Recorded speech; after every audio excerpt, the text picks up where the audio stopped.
حضرت عمر فاروق فرماتے ہیں ان کے انتقال کو 3 دن ہوئے تھے، میں مسجد نبوی میں بیٹھا تھا، 2-3 چھوٹی چھوٹی بچیاں آ گئی، کہنے لگی چاچا آپ خلیفہ بنے ہو؟ میں نے کہا پتر میں بناؤں؟ تو کہنے لگی چلیں پھر عصر کے بعد ابو بکر صدیق ہمارے گھر جاتے تھے۔ میں نے کہا پتر آپ کے گھر کیا ہے؟ کہنے لگی ابا فوت ہو گئے، بھائی کوئی نہیں، ہم نے نا بکریاں رکھی ہوئی ہیں، وہ روز عصر کے بعد آتے تھے، بکریوں کا دودھ دھو کے ہمیں دے جاتے تھے، کچھ پی لیتی تھی، کچھ بیچ کے گزارا کر لیتی۔ 3 دن ہو گئے، میری ماں روتی ہے، بہنیں روتی ہیں، کون آئے گا؟ چاچا چلو گے؟ تو حضرت عمر کی تو داڑھی پھٹ گئی آنسو آنسو، چادر اٹھا کے کندھے پہ رکھی، بیٹیاں آگے آگے، عمر پیچھے پیچھے۔ ایک صحابی رستے میں ملے، عمر کہاں جا رہے ہو روتے ہوئے؟ عمر اور روئے، کہنے لگے یار کیا بتاؤں، ابو بکر صدیق رستہ بڑا مشکل کر گیا میرے، اس کے رستوں پہ چلنا اتنا کٹھن ہے، اتنا مشکل ہے۔ بھئی کچھ ضروری ہے کہ 2 لاکھ روپے ہی کسی کو دیں گے تو خدمت ہوگی؟ تو کسی کا آٹا ہی پسوا دے، جا کسی کو جا کے شہر سے دوائی لا کے دے دے، کوئی تو ڈیوٹی کرنا، یہ ہمیں حضرت ابو بکر صدیق نے سکھایا۔ تو کچھ نہیں کر سکتا تو مسجد میں جھاڑو تو دینا، میرے بھائی کچھ تو۔ آپ اس محفل کا مہمان خصوصی کون ہے؟ میں تو آیا ہوں چلا جاؤں گا۔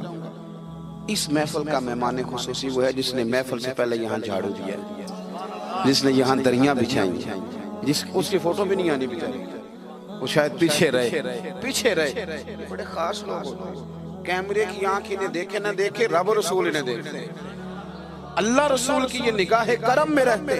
حضرت ابو بکر صدیق رضی اللہ تعالیٰ عنہ نے نیکی کے، خیر کے اہداف طے کیے، اس ہدف پر انہوں نے زندگی گزاری۔ تیسری بات، انہوں نے نا اپنا مال خرچ کیا اسلام کے لیے۔ اپنا کمایا ہوا مال خرچ کرنا خاصا مشکل کام ہے، آسان نہیں ہوتا، اور اگر آپ نے جائز طریقے سے مشقت کے ساتھ پیسہ کمایا تو خاصا مشکل لگتا ہے اس کو خرچ کرنا۔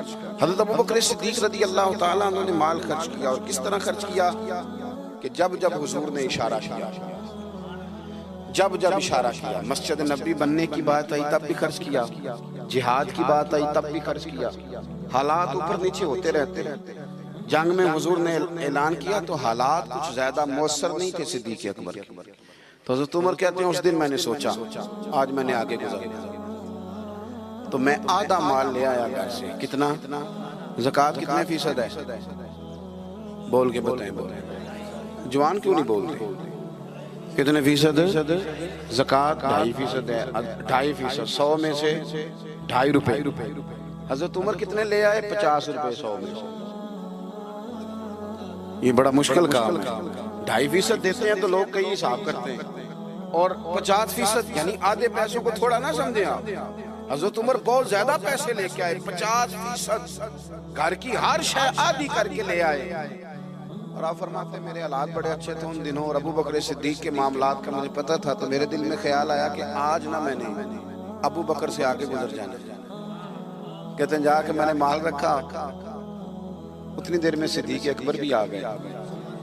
کہتے ہیں جواب تو چلو جو ہونے تھے وہ ہونے ہی تھے، حضور نے جو دونوں سے سوال پوچھے نا، ان سوال ہی بڑے انفرادی تھے۔ مجھ سے حضور نے پوچھا کیا لے کے آئے ہو؟ ادھر دیکھو جوانوں، کیا لے کے آئے ہو؟ میں نے عرض کی حضور آدھا۔ مجھ سے پوچھا کیا لے کے آئے ہو؟ میں نے کہا حضور آدھا لے آیا ہوں۔ پھر غور کرنا، پوچھا کیا لائے ہو؟ اور ابو بکر صدیق سے پوچھا گھر کیا چھوڑ کے آئے ہو؟ آپ دیکھیں سوالوں میں ہی فرق ہے، مجھ سے پوچھا جا رہا ہے کیا لائے ہو، اور ان سے پوچھا کیا، اور ان کا جواب بھی بڑا انوکھا ہے۔ اس سوال کا جواب تھا حضور کچھ نہیں چھوڑا، سارا لے کے آیا ہوں۔ جواب یہ تھا، آپ سوال پوچھتے ہیں نا کہ ختم ہو گیا کھانا، تو کہتے نہیں ختم ہو گیا۔ حضرت صدیق اکبر سے پوچھا کیا لائے ہو، کیا چھوڑ کے آئے ہو؟ انہیں کہنا چاہیے تھا کچھ بھی نہیں۔